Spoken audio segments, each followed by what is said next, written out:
واجب الاحترام بھائیو، عزیز ساتھیو، بزرگوں،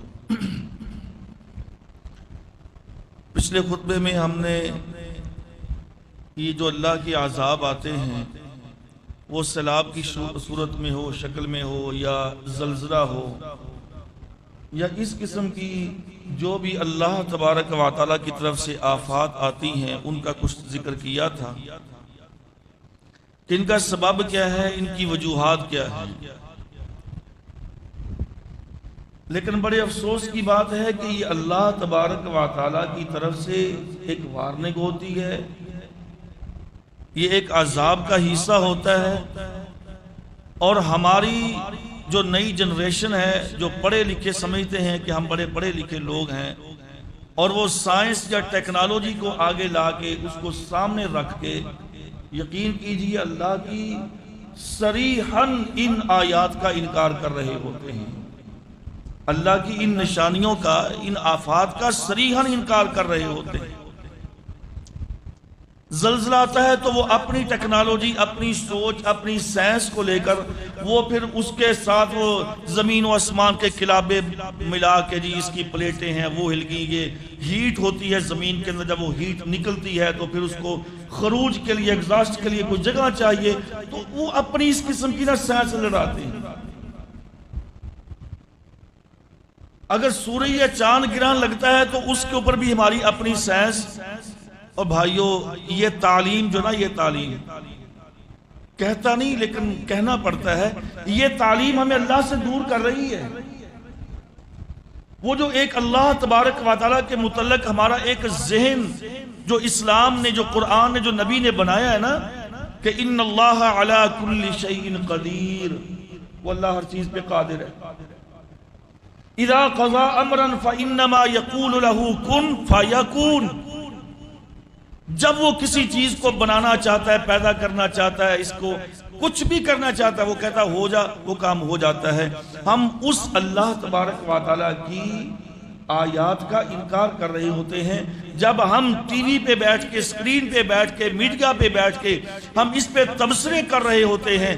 کوئی فاہر فلکیات آ جاتا ہے، کوئی ماہر یعنی کوئی کچھ آ کے نا اس پہ وہ ڈسکس کرتے ہیں، جی یہ ایسے ہو گیا، ویسے ہو گیا، یوں ہو گیا، وہ ہو گیا، بجائے اس کے کہ ان چیزوں کو ڈسکس کرنے سے اللہ کی طرف رجوع کیا جائے، اللہ سے معافی مانگی جائے، اور رب کے سامنے آ کے گڑ گڑایا جائے، رویا جائے، اپنی اصلاح کی جائے، جو غلطیاں، کمیاں، کوتاہیاں ہمارے اندر موجود ہیں ان کو دیکھا جائے، ان کو ختم کیا جائے۔ اس طرف نہیں آتے، اور یہ زمینی جو نظریات، جو سوچ اور ٹیکنالوجی ہے، ہم اس پر بیٹھ کے ڈسکس کر رہے ہوتے ہیں۔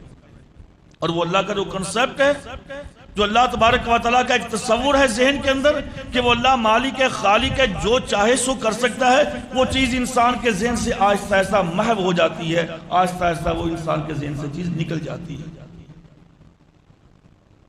اور اسی وجہ سے اب دیکھ لیں، سیانے بزرگ کہتے ہیں کہ جو زیادہ پڑھ جاتا ہے نا وہ ویسے دماغ سے آؤٹ ہو جاتا ہے، اور یہ بات حقیقت ہے، سبھی ایک جیسے نہیں ہوتے۔ اب جو اس چیز کو سوچ کے آگے بڑھتا ہے، آگے بڑھتا ہے، اور بھائیو یہ میں نے پہلے بھی بات کی تھی، سائنس کس چیز کا نام ہے؟ سائنس یہ ہے کہ ایک چیز، ایک مفروضہ آپ قائم کریں، اس کے اوپر آپ ایکسپیریمنٹ کریں، تجربات کریں، اگر کامیاب ہو گئے تو ٹھیک ہے، وہ سائنس ہے، نہیں کامیاب ہوئے تو وہ ناکام ہے، وہ فارمولا فیل ہے، بیکار ہے۔ جبکہ اللہ تبارک و تعالیٰ کی جو نشانیاں ہیں، یہ زمین ہے، آسمان ہے، اور یہ بارشیں ہیں، یہ بادل ہیں، یہ نباتات ہیں، جمادات ہیں، پہاڑ ہیں، ندیاں، نالے ہیں، یہ ایکسپیریمنٹ کے محتاج نہیں ہیں، یہ ہمارے مفروضات کے محتاج نہیں ہیں، یہ اللہ تبارک و تعالیٰ نے بنا دیے۔ اب جو اللہ ان کو حکم دیتا ہے، جو اللہ ان کو آرڈر کرتا ہے، یہ اسی کے مطابق چلتے ہیں۔ یہ زمین آسمان کب سے بنی ہے نہ مجھے پتا ہے، نہ آپ کو پتا، نہ کسی سائنسدان کو پتا ہے کہ رب نے زمین و آسمان کب بنایا، ہمیں نہیں پتا، بنایا ہے اللہ الذی خلق السماوات والارض، اسی رب نے زمین بنائی، اسی رب نے آسمان بنائے، کب بنائے پتا نہیں۔ جب سے یہ زمین آسمان بنے ہیں ان کے درمیان سورج بھی چل رہا ہے، چاند بھی چل رہا ہے، اور وہ دن رات اپنی منازل کو طے کر رہے ہیں۔ کیا ایک دن بھی کبھی ایسا ہوا کہ آج سورج 1 منٹ لیٹ ہو گیا ہے؟ بھئی چاند کا ٹائم ہو گیا تھا لیکن ابھی تک چاند چڑھا نہیں ہے، طلوع نہیں ہوا، لگتا ہے کہ چاند آج لیٹ ہو گیا ہے؟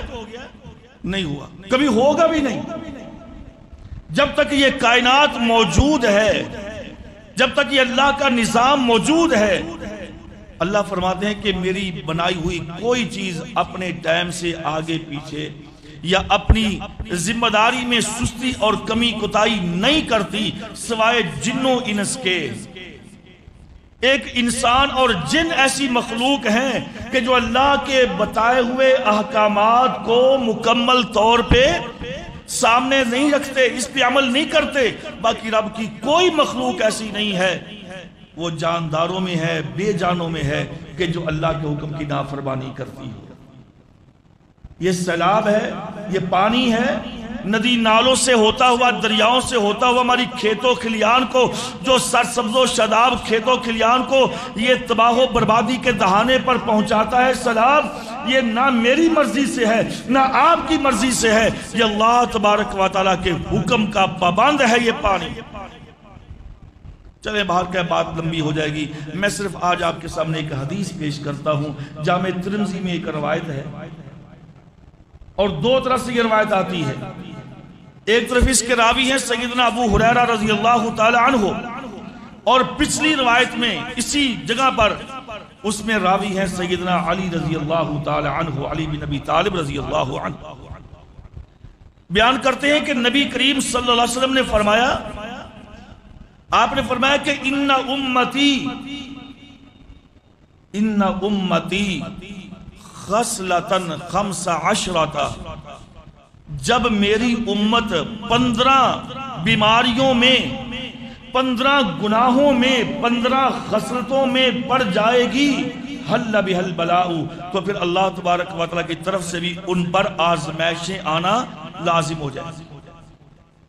جب یہ 15 کام کریں گے نا تو پھر اللہ کی طرف سے آزمائشیں، اللہ کی طرف سے فتنے یا اللہ کی طرف سے کچھ ایسی وارنگیں ان کے اوپر آ جائیں گی، حل بہل بلاء، حلال ہو جائے گی ان پر آنی آزمائشیں جب یہ 15 کام کریں گے۔ اب لمبی تفصیل میں جائیں گے تو بڑا وقت چاہیے، میں مختصر سا ان کو تھوڑا تھوڑا ٹچ دیتا ہوں۔ آپ نے فرمایا سب سے پہلی بات، اذا اتخذ الفیء دولا، کہ جب یہ لوگ بیت المال کو اپنا مال سمجھ کے ہڑپ کریں گے، جو بیت المال، جو ساری قوم کا من حیث الوجوہ، من حیث القوم جو مال جمع کیا گیا ہے، وہ وزارت خزانہ ہے یا بیت المال ہے، اس کو کوئی بھی نام دے لیں آپ، جب اس کو ہر بندہ اپنی ملکیت سمجھ کے، اپنی جاگیر سمجھے، جب اس کا بے دریغ استعمال ہوگا۔ اور اس پر ہم نے شاید پہلے بھی کچھ جمعے بات کی تھی کہ آج دیکھیں ہمارا بیت المال، جو پاکستان کا جو باہر سے قرضے آتے ہیں، جو باہر سے مال آتا ہے، جو باہر سے بھیک مانگی جاتی ہے، اب اس کا سود بھی ہم نے دینا ہے اور وہ قرضے بھی ہم نے واپس کرنے ہیں، اور ہمیں اس کا کیا فائدہ ہے؟ آپ کو اس کا کیا فائدہ ہے؟ عوام الناس کو اس کا کیا فائدہ ملتا ہے؟ 1 روپیہ تک نہیں ملتا، ٹیکس پھر بھی میں اور آپ بھریں۔ کوئی ایک ایسی چیز میرے ملک میں جو بغیر ٹیکس کے ہو؟ ہر چیز پہ ٹیکس پہ ٹیکس پہ ٹیکس پہ دے دے کے ہماری ہر چیز دو پہ لگی ہے، اور باہر سے آنے والی ساری امدادیں اور ساری وہ ڈالروں کے اندر وہ جو کچھ بھی ہے وہ سارا بیت المال میں جمع ہوتا ہے۔ اچھا پھر بیت المال کا پیسہ کہاں جاتا ہے؟ کیا عوام پہ استعمال ہوتا ہے؟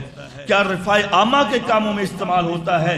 کیا ہماری تعلیم پہ، ہمارے علاج معالجے پہ، کیا ہمارے پسماندگان کے لیے؟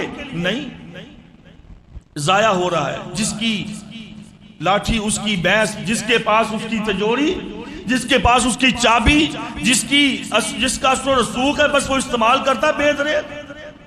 بات لمبی نہ ہو جائے، میرے نبی نے فرمایا اذا اتخذ الفیء دولا، جب بیت المال کو اپنی جگیر سمجھا جائے گا، اپنی جگیر سمجھ کے استعمال کیا جائے گا، اس کا سارا پیسہ روپیہ اور آگے آپ نے فرمایا کہ ول امانت مغنما، جب امانتوں کو غنیمت سمجھا جائے گا۔ بہت سارے لوگ ہیں بھائیوں، بہت سارے لوگ ہیں کہ جن کو ہم امانت دیتے ہیں کہ ہماری یہ امانت فلاں جگہ پہ پہنچا دینا۔ ابھی یہی دیکھ لیں، اب سیلاب کی مد میں اب بے شمار تنظیمیں آپ کو یہ متحرک نظر آئیں گی، کرتے ہیں کام، اللہ ان کو جزائے خیر دے، کام کر رہے ہیں، لیکن بھائیوں کیا ہماری امانت وہاں تک پہنچتی ہے؟ اور یقین کیجئے، اب میں آپ کو کیا بتاؤں، جو بھائی وہاں پہ گئے ہیں، جنہوں نے دیکھا ہے وہاں پہ جا کے، ایسے بھی سادہ لوگ ہوتے ہیں، یہاں سے مال جمع کر لیا لوگوں سے، جذبات میں آ کر خیر خائی کے نام پہ لوگوں نے تعاون کر دیا، ٹرکوں کے ٹرک دے دیے، اور وہاں پہ پہنچے، اب نظام نہیں ہے، ڈسپلن نہیں ہے، اب کہاں دیں، کس کو دیں، کیسے دیں، دھینگا مشتی ہو رہی ہے، پتہ نہیں۔ اچھا کئی ایسے لوگوں کو دیکھا کہ جو وہاں پہ جن کا دل چاہا وہاں پہ ٹرک اتار دیا سامان کا، لے جاؤ جی چوکے سامان اپنا جنہیں لے جانا۔ بھائی یہ طریقہ نہیں ہے، ایک طریقے، ہر چیز ایک طریقے کے ساتھ ہوتی ہے، اس کا ایک طریقہ، اس طریقے کے ساتھ جب ہم اس چیز کو اگر تقسیم کریں گے تو الحمدللہ پھر اس کے اندر بے ضابطگیاں نہیں ہوگی۔ ابھی سن رہے ہیں نا ہم، ہماری پنجاب حکومت میں، ہماری سندھ حکومت میں، ہماری خیبر کی حکومت میں، بلوچستان کی حکومت میں بے ضابطگیاں۔ وہ کسی نے ایک بڑی پیاری بات لکھی تھی، پہلے کرپشن لکھتے تھے اور اب بے ضابطگیاں لکھنا شروع کر دی ہے۔ اور بھائی نام جتنے مرضی بدل لو، اصلیت نہیں چھپتی، اصلیت نہیں بدلتی۔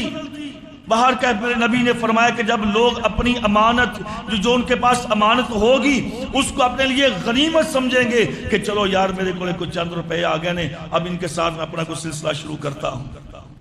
امانت کو اپنے لیے غنیمت سمجھیں گے، وَالزَّكَاةُ مَغْرَمًا، اور زکوٰۃ کو اپنے اوپر تاوان سمجھیں گے، اپنے پہ چٹی سمجھیں گے کہ یار یہ سال بعد کہاں سے دینی پڑتی ہے، اتنی فصل نہیں جتنا عشر دینا پڑتا ہے، اتنا پیسہ نہیں جتنی زکوٰۃ دینی پڑتی ہے۔ اب یہ سوچ ہوگی، یہ ذہنیت ہوگی۔ اور اس کے بعد آگے آپ نے فرمایا کہ وَتُعُلِّمَ لِغَيْرِ الدِّينِ، ابھی جو ہم نے بات کی ہے، وَتُعُلِّمَ لِغَيْرِ الدِّينِ، لوگ علم حاصل کریں گے، علم کے حصول کے لیے اپنے ملکوں کو چھوڑیں گے، علم کے حصول کے لیے گھروں کو چھوڑیں گے، علم کے حصول کے لیے اعلیٰ ڈگریوں کے لیے پتہ نہیں کہاں کہاں پہ جائیں گے، لیکن وہ علم ہوگا کون سا؟ لِتُعُلِّمَ لِغَيْرِ الدِّينِ، دین کا علم نہیں ہوگا۔ دین کے علم کے لیے اپنے بچوں کو مدرسے میں چھوڑنے کے لیے ہم تیار نہیں۔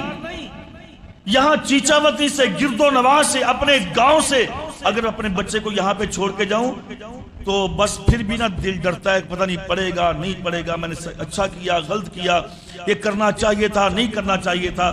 لیکن اگر میرا بچہ نہیں، میری بچی، میری بیٹی اکیلی اگر وہ یو کے جانا چاہے سٹڈی ویزے پہ تو میں تیار ہوں، یو ایس اے جانا چاہے تو میں کہتا ہوں بے شک چلی جائے۔ کتنی میری مسلمان بہنیں بیٹیاں جو آج آؤٹ کنٹری اکیلی وہاں پہ رہ کے، کافروں کے ملکوں میں، مسلمانوں کے ملکوں میں نہیں، کافروں کے ملکوں میں بیٹھ کے رہ کے 4 سال لگا کے وہاں پہ پڑھتی ہیں، تعلیم حاصل کرتی ہیں، اور باپ حاجی صاحب، نمازی صاحب بڑے فخر سے کہتے جی میری بیٹی فلانے ملک سے پڑھ کے آئی ہے۔ لا حول ولا قوت الا باللہ، انا للہ و انا الیہ راجعون۔ اب جب کیفیت ہماری یہ ہے تو پھر عذاب نہیں آئیں گے تو پھر کیا ہوگا؟ وَتُعُلِّمَ لِغَيْرِ الدِّينِ، میرے نبی نے فرمایا کہ لوگ علم کے لیے بھاگیں گے، لیکن علم وہ ہوگا جو دین کا نہیں ہوگا، دین کا نہیں ہوگا۔ اب ایک بچہ باہر جاتا ہے 6-7 سال لگا کے آتا ہے، ہاں جی اسپیشل ڈگری لے کے آتا ہے، تو کیا وہ دین سیکھ کے آتا ہے؟ کیا وہ نماز سیکھ کے آتا ہے؟ کیا اس کو قرآن مجید آ رہا ہے؟ کیا وہ قرآن پڑھنا جانتا ہے؟ نہیں۔ باپ کا جنازہ نہیں پڑھا سکتا، باپ فوت ہو جائے اس کے لیے دعا نہیں کر سکتا، لاکھوں روپیہ لگا دیا، باپ نے ماں نے زیور بیچ کے اس کو پڑھایا تھا، اب اس کو نماز پڑھنی آتی نہیں۔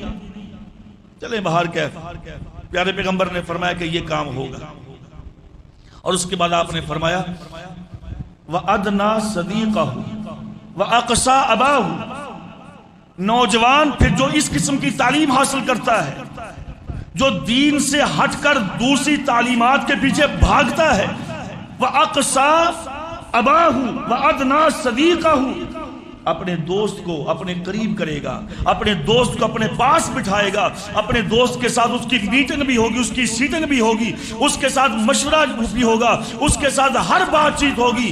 وَأَقْصَى أَبَاهُ، اور بوڑھا باپ جس نے پالا پوسا بڑا کیا پرورش کی، اس کے سارے خراجات اٹھائے، اس کے سارے نخرے اٹھائے، اب وہ باپ اکیلا پڑا ہوا ہے وہ ڈیوڑی میں، اس کو پوچھنے والا کوئی نہیں، اس کے پاس میڈیسن کے دوائی کے پیسے ہیں کہ نہیں ہے، اس کو شوگر ہے، بیمار ہے، مریض ہے، لاغر ہے، کمزور ہے، پڑا ہوا ہے۔ کبھی بیٹے نے پوچھا نہیں کہ ابا جی کیا حالت ہے، کیا کیفیت ہے، دوائی ختم ہو گئی ہے، لا کے دوں، آپ کے پاؤں دبا دوں؟ نہیں، دوستوں کے ساتھ گلچڑے اڑائے گا، دوستوں کے ساتھ پکنک منائے گا، دوستوں کے ساتھ کبھی مری کا ٹور ہے، کبھی کاغان اران جا رہا ہے، کبھی جناب کسی اور جگہ پہ جا رہے ہیں، ہاں جی لاکھوں روپیہ خرچ کر دے گا، گاڑی رینٹ پہ لے کے چلا جائے گا، لیکن باپ کو 10 روپے کی پیناڈال کی گولی لا کے نہیں دے گا۔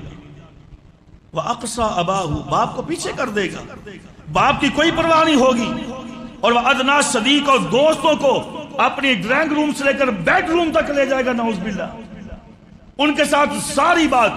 کہتے ہیں دوست ہی دوست سے کم آدھا ہے، ہماری مثالیں بھی بڑی عجیب ہیں۔ او اللہ کی قسم، باپ سے بڑھ کر اپنی اولاد کے لیے کوئی خیر خواہ نہیں ہے، باپ سے بڑھ کر اپنے بیٹے کے لیے کوئی بڑا دوست نہیں ہے۔ باپ آپ کو ہمیشہ وہاں سے روکے گا جہاں سے اس کو نظر آتا ہے کہ نقصان ہے میرے بیٹے کے لیے، اپنی سوچ نہیں سوچے گا وہ کہ مجھے نفع ہے کہ نقصان ہے، نہیں۔ دیکھ لیں بہت سارے آپ نے لوگ دیکھے ہوں گے، آپ چوریاں کردہ ہے یا کدے نماز نہیں پڑھی، چوریاں کردہ ہے، لیکن پھر بھی کہے گا یار میرا بیٹا نیک ہو جائے، مولوی صاحب دعا کرو میرا بیٹا نیک ہو جائے، یعنی خود وہ دین سے دور ہے، خود اس کے کام غلط ہیں، لیکن کبھی بھی اپنے بیٹے کے لیے برا نہیں سوچے گا باپ، اللہ ماشاءاللہ کوئی ایسے کوئی اللہ ایک دکا ہوں گے، لیکن اکثریت یہ ہے۔ اور پیارے پیغمبر نے فرمایا کہ باپ کو دور کرے گا، دوستوں کو قریب کرے گا، اور دوست پھر دوست کے ساتھ جو انجام ادا کرتے ہیں وہ ہم دیکھ رہے ہیں آج کل میڈیا پہ۔ اور اس کے بعد فرمایا کہ وَأَطَاعَ الرَّجُلَ امْرَأَتَهُ وَعَقَّ أُمَّهُ، وَأَطَاعَ الرَّجُلَ امْرَأَتَهُ، اپنی بیوی کی اطاعت کرے گا، اپنی بیوی کی ہر بات مانے گا، اس کی ساری فرمائشیں پوری کرے گا، اور وَعَقَّ أُمَّهُ، اپنی ماں کی نافرمانی کرے گا۔ ماں کی بات کی کوئی اہمیت نہیں ہے، ماں کو کچھ نہیں سمجھے گا، اور بیوی نے آدھی زبان سے، اس کا مطلب یہ ہرگز نہیں ہے کہ بیوی کی بات نہ مانے، نہیں بھائی، اسلام نے ہر کسی کا ایک حق رکھا ہوا ہے، بیوی کا اپنا حق ہے، بہن کا اپنا حق ہے، بیٹی کا اپنا حق ہے، ماں کا اپنا حق ہے۔ اسلام ہر کسی کو برابر کے اس کے جو حقوق ہیں وہ اسلام اس کو دیتا ہے۔ اسلام نہیں کہتا کہ بیوی کی آڑ میں ماں یا بیٹی یا بہن کی بے عزتی کر، یا ماں کی آڑ میں بیوی کو اپنے سے دور کر دے، نہیں، اسلام یہ نہیں کہتا۔ اسلام نے ہر کسی کا اپنا ایک حق رکھا ہوا ہے، اور یہ ہمیں اسلامی تعلیم سے ملے گا۔ وَأَقَّ أُمَّهُ، ماں کی نافرمانی کرے گا، وَأَطَاعَ الرَّجُلَ امْرَأَتَهُ، اور اپنی بیوی کی اطاعت کرے گا۔ اور اس کے بعد آپ نے فرمایا کہ وَشُرِبَتِ الْخُمُورُ، لوگوں شراب پی جائے گی، شراب پی جائے گی، اس کے نام بدل بدل کر۔ آج دیکھ لیں، افسوس، صد افسوس ہے، شراب کے لائسنس جاری کرے ہماری حکومتیں، اور بھائی شراب کے لائسنس جاری ہوتے ہیں، کس کو نہیں پتا؟ اسلامی جمہوریہ، یعنی اسلام کے نام پہ بننے والا میرا یہ ملک، جس کے لیے لاکھوں قربانیاں دی، اب اس ملک میں، اسلام کے ملک میں شراب کے لائسنس جاری کیے جائیں، نعوذ باللہ۔ کیا اسلام کے ساتھ یہ کھلم کھلا مذاق نہیں؟ اسلام کے نام پر لیا گیا ملک اور شراب کے لائسنس ایشو کیے جا رہے ہیں، اللہ معاف کرے، اور بھی بہت سارے ایسے لائسنس جو دیے جا رہے ہیں۔ باہر کیا وَشُرِبَتِ الْخُمُورُ، میرے نبی نے فرمایا کہ شراب پی جائے گی، اور وَأُلْبِسَ الْحَرِيرَ، اور ریشم پہنا جائے گا، ریشم کے کپڑے، خواتین کے لیے ریشم جائز ہے لیکن مردوں کے لیے حرام ہے، مرد ریشم نہیں پہن سکتا۔ آج دیکھ رہے ہیں اکثر آپ کو ایسے لوگ ملیں گے، مرد حضرات، کہ جو ریشم کا کپڑا پہنتے ہیں، یہ بوس کی بھی اسی کی ایک قسم ہے، مجھے کسی نے بتایا، میں اس کے بارے میں مکمل جانتا نہیں ہوں۔ اگر یہ اسی کی قسم ہے تو پھر یہ بھی حرام ہے بھائی. مرد کے لیے ریشم حرام ہے، عورت کے لیے جائز ہے. آپ نے فرمایا کہ ریشم پہنی جائے گی، ریشم پہنائی جائے گی، لوگ پہنیں گے، فخر کریں گے. اور آگے وَظَهَرَتِ الْأَصْوَاتُ فِي الْمَسَاجِدِ، مسجدوں میں آوازیں بلند ہو جائیں گی، مسجدوں کا تقدس پامال کیا جائے گا، مساجد کی بے حرمتی کی جائے گی. آوازیں بلند ہونا تو دور کی بات ہے، کیا کبھی ہم نے یہ بات سنی تھی کہ مسجدوں کو گرایا بھی جائے گا؟ اور بھائی آج تو مسجدوں کے اندر آواز بلند کی بات نہیں، مسجدوں کو گرایا بھی جانے لگا. اللہ اکبر کبیرہ. کس قدر لوگوں نے مساجد کے ساتھ برا. ہاں لیکن اس پر بھی کچھ نہ کچھ باتیں ہیں، لمبی بات نہیں کرتا. اگر مسجد بھائی، مسجد رستے پر نہیں بنانی چاہیے کہ ہم ادھر رستے پہ مسجد بنا لیں، کہیں جی کل کو جی حکومت نے مسجد گرا دی، میرا اپنا قصور ہے. رستے پہ مسجد نہیں بنانی چاہیے، پیارے پیغمبر نے منع کیا ہے.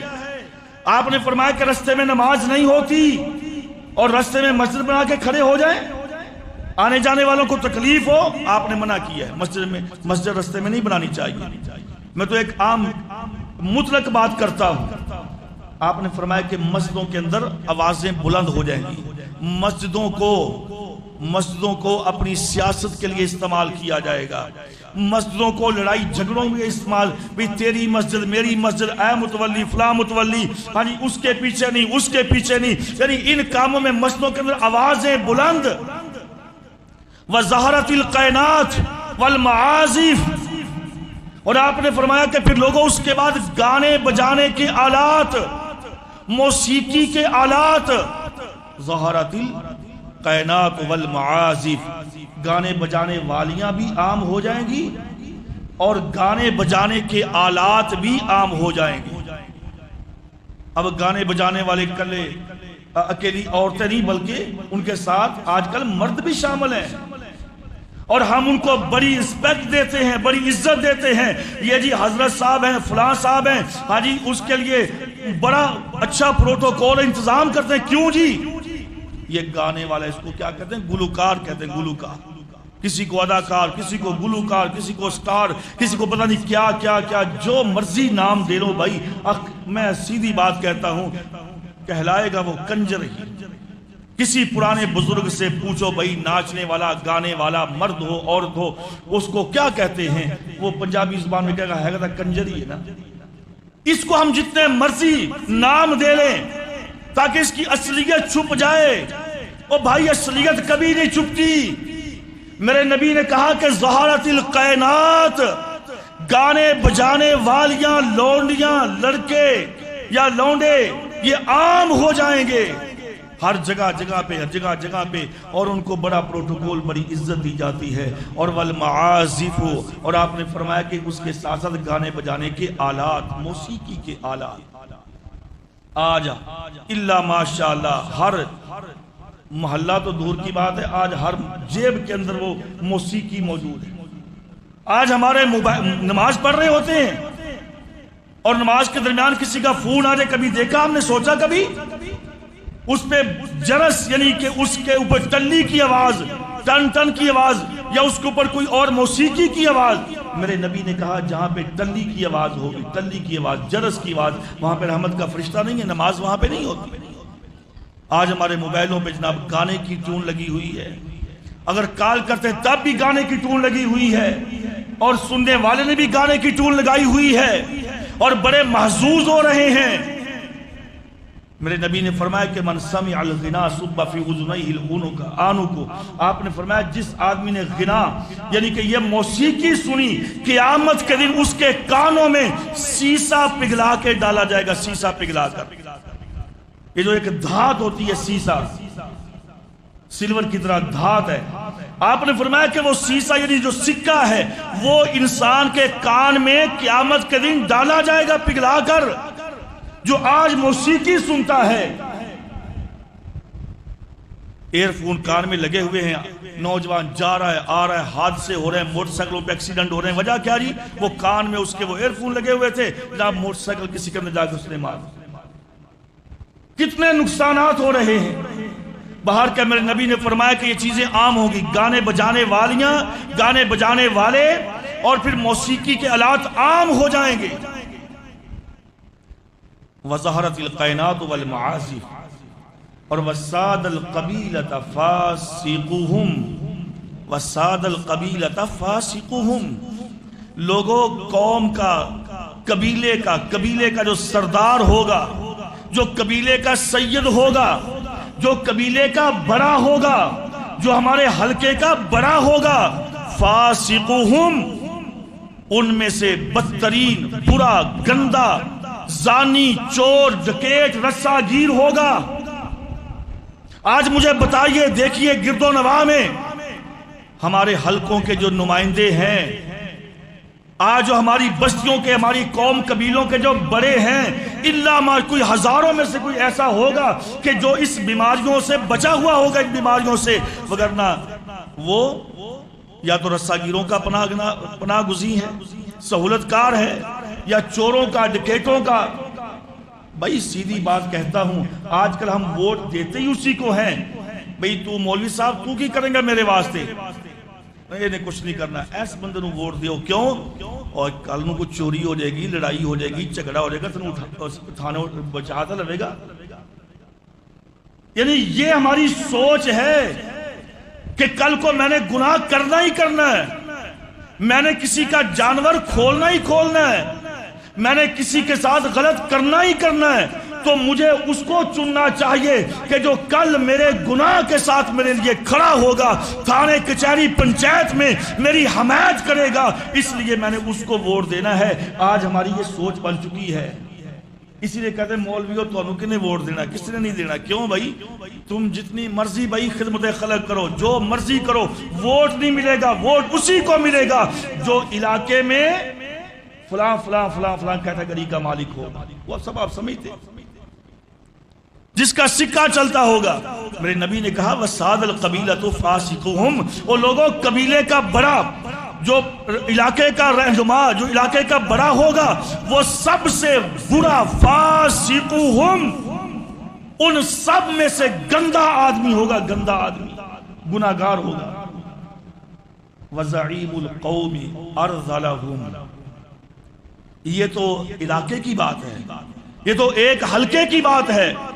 وَزَعِيمُ الْقَوْمِ اور بحیثیت پوری قوم کا جو سربراہ ہوگا، أَرْذَلَهُمْ رذیل کس کو کہتے ہیں آپ سمجھتے ہیں؟ جو انتہائی گندا، جس کو ہم کہتے ہیں ذلیل ترین، ذلیل سے اگلا سٹیپ رذیل کا ہوتا ہے۔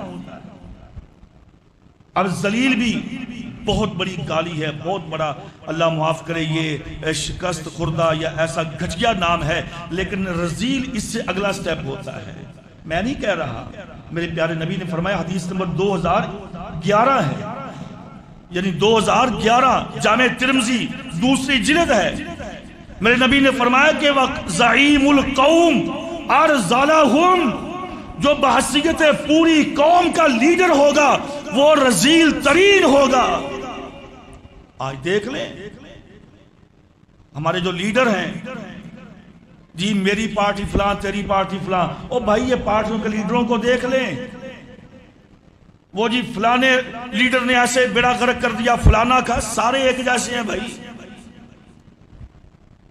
اب ہمارے جو بڑے، جب ان کی یہ کیفیات، جب ان کی یہ خصلتیں ہوں گی، تو پھر کیا ہم رب سے رحمتوں کی امید رکھیں؟ میرے نبی نے فرمایا کہ جو قوم کا بڑا ہوگا وہ رذیل ترین آدمی ہوگا، سب سے گندا، اللہ کے ہاں جو انتہائی گھٹیا قسم کا بندہ ہے وہ اس قوم کا سربراہ ہوگا، جب ان کے اندر یہ چیزیں پائی جائیں گی۔ اور آج دیکھ لو، میں نہیں سمجھتا الا ماشاءاللہ جو بیان کی ہیں پیارے پیغمبر صلی اللہ علیہ وسلم کی باتیں، ان میں سے کوئی ایک بھی ایسی چیز جو ہمارے اندر آج نہیں پائی جاتی۔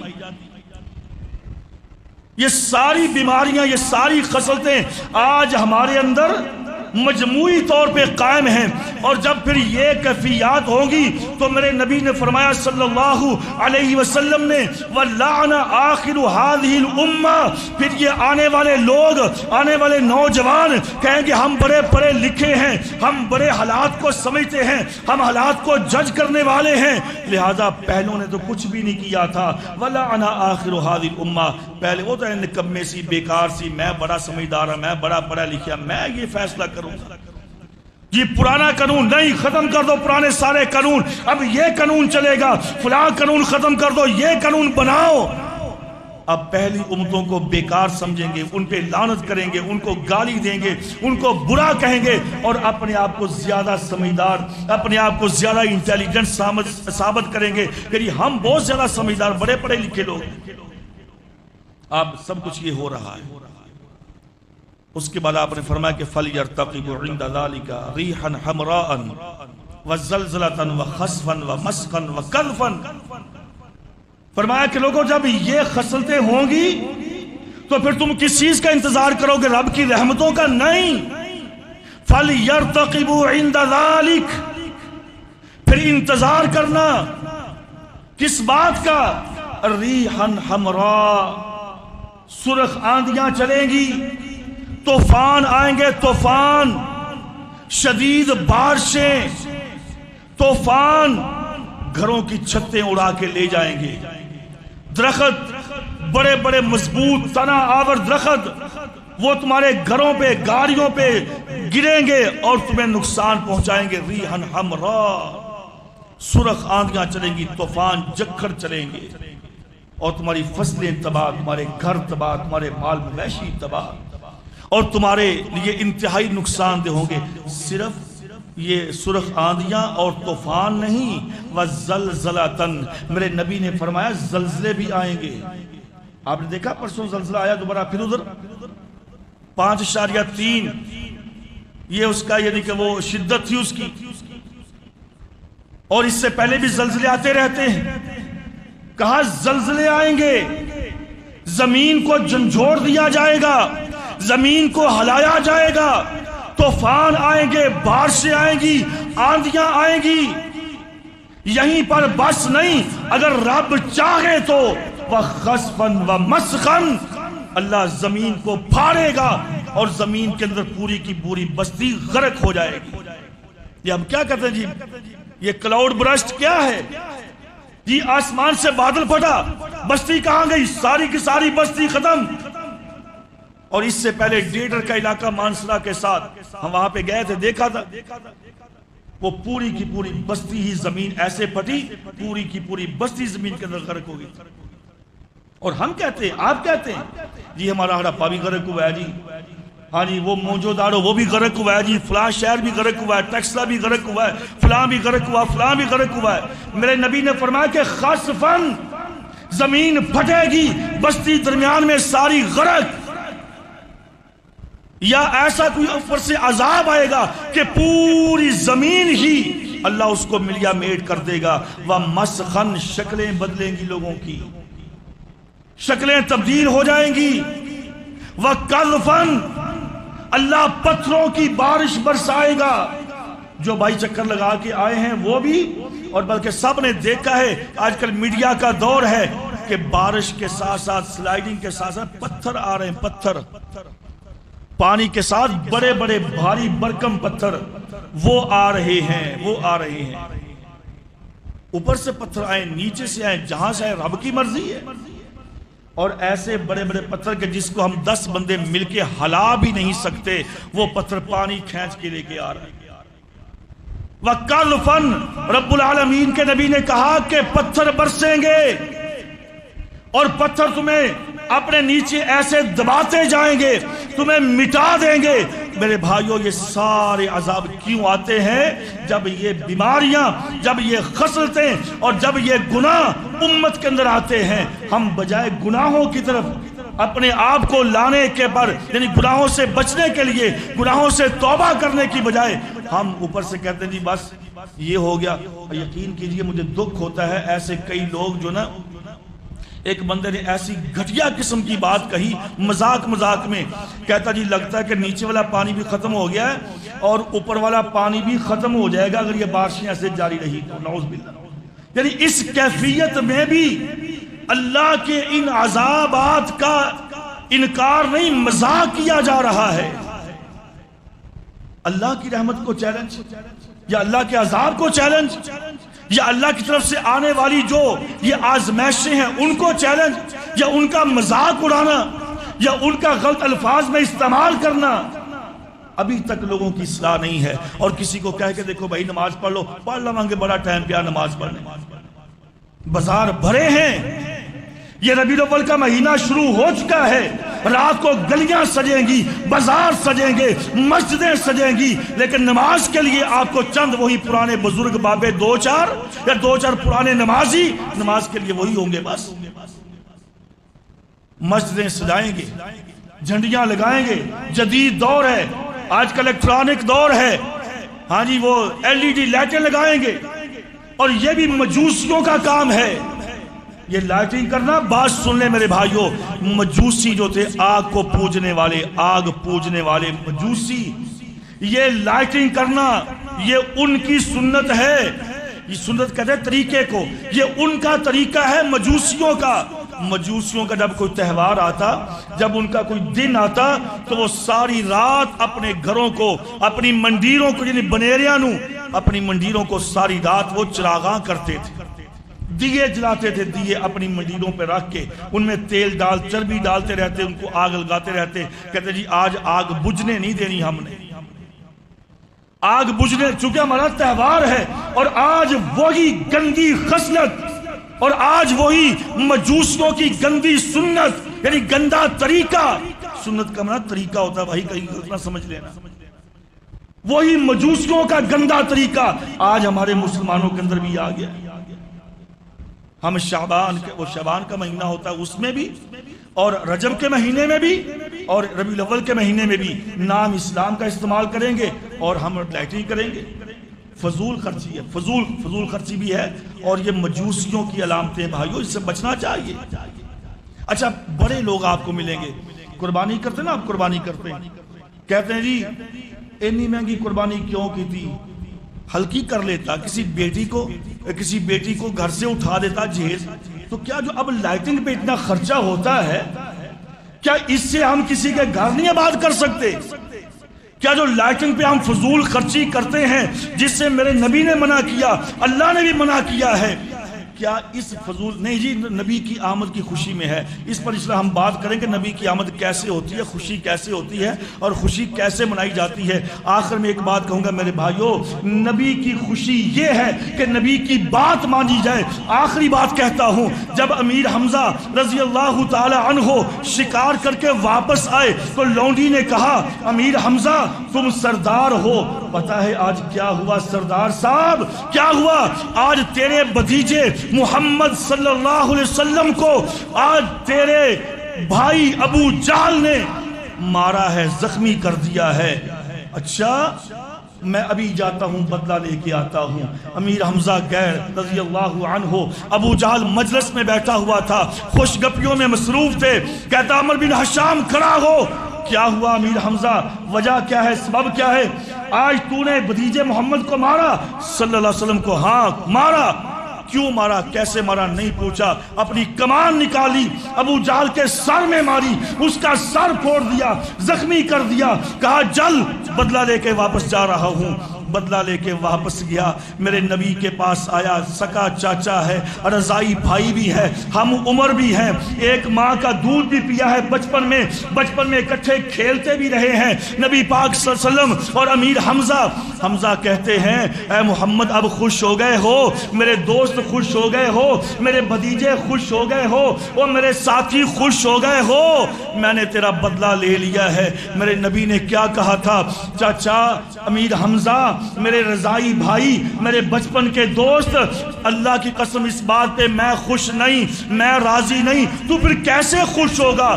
آپ نے کہا میں اس بات پہ خوش ہوتا ہوں کہ تو کلمہ پڑھ لے، تو میری بات مان لے، میرے دین میں داخل ہو جا، میرے منہج کو قبول کر لے، میرے اسلام میں آ جا، میں تجھ سے راضی راضی، مجھے کسی بدلے کی ضرورت نہیں ہے۔ اچھا اس بات پہ راضی ہوتا ہے تو چل پھر آج کے بعد مسلمان ہوتا ہوں، اشہد اللہ الہ الا اللہ و اشہد ان محمدن عبدہ و رسولہ، کلمہ پڑھا مسلمان ہوئے۔ اور بھائیو نبی کو خوش کرنا ہے تو یہ طریقہ ہے۔ ہم اپنے بازاروں کو سجائیں، گلیوں کو سجائیں، مسجدوں کو سجائیں، یہ نبی کو خوش کرنے کا طریقہ نہیں۔ نبی کو خوش کرنے کا طریقہ یہ ہے کہ نبی کی اطاعت کی جائے، نبی کی بات مانی جائے، نبی کی تعلیمات کے اوپر عمل کیا جائے، نبی کے پیچھے چلا جائے۔ جہاں پہ نبی کھڑا کر دے کھڑے ہو جاؤ، جہاں پہ چلنے کا حکم دے دے چل پڑو۔ ما آتاکم الرسول فخذوہ وما نہاکم عنہ فانتہوا، جو چیز تمہیں میرا رسول دے اس کو لے لو، جس چیز سے میرا رسول منع کرے اس چیز سے رک جاؤ۔ یہ نبی کو راضی کرنے کا طریقہ ہے۔ تو باہر کہ میرے بھائیوں، پیارے نبی کریم صلی اللہ علیہ وسلم کی خوشی ہر مسلمان کو ہے۔ کوئی مسلمان ایسا نہیں کہ جو نعوذ باللہ نبی کے آنے پر خوشی نہ مناتا ہو یا خوشی نہ کرتا ہو۔ یہ ایک الگ ٹاپک، الگ موضوع ہے، آگے بات کریں گے۔ تو میں نے یہ چند باتیں آپ کے سامنے گزارش کی ہیں کہ یہ گناہ، یہ چھوٹے چھوٹے گناہ جن کو ہم ہلکا سمجھ کے، زائد سمجھ کے اگنور کر دیتے ہیں کہ چلو یار خیر کوئی گل نہیں، یہ چھوٹے گناہ نہیں ہیں بھائی، بڑے گناہ ہیں۔ ان گناہوں کی وجہ سے یہ ہمارے اوپر یہ عذاب آتے ہیں۔ اللہ تبارک و تعالیٰ کے عذاب تبھی ٹلیں گے، تبھی رکیں گے جب ہم ان گناہوں سے من حیث القوم، اجتماعی طریقے سے سارے لوگ مل کے، چھوٹے بڑے پڑھے لکھے ان پڑھ مولوی جاہل سارے مل کے جب ہم اس سے معافی مانگیں گے اللہ سے اپنے گناہوں کی، تو اللہ کی رحمتوں کا نزول ہوگا۔ اللہ سمجھنے کی، عمل کی توفیق دے۔ وما علیہ الا البلاغ۔